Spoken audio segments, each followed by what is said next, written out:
Nagawa ko na. And a job so well done.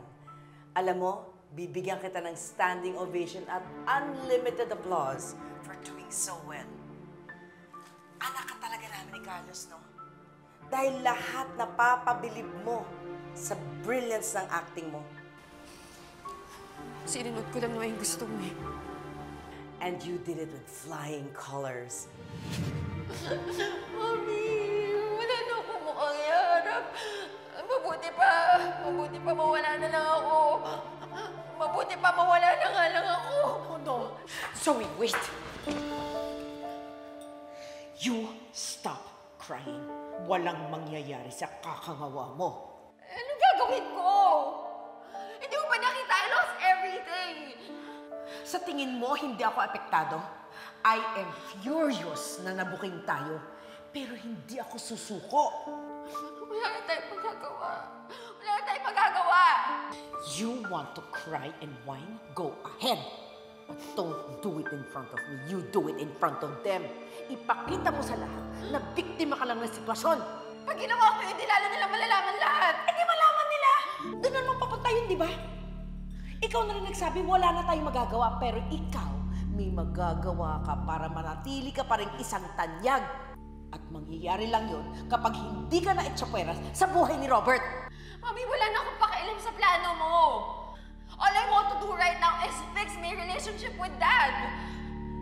All my life siya yung kinilala kong tatay.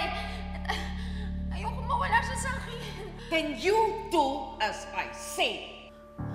Magmakaawa ka sa kanilang lahat. Especially kay Robert. Umiyak ka, maglupasay ka, halikan mo yung mga paa nila. You do anything. You act like you're lost, you're desperate.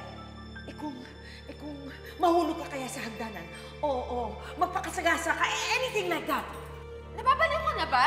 No, hindi mo naman tototohanin eh. Palalabasin mo lang na maniwala sila sa act mo.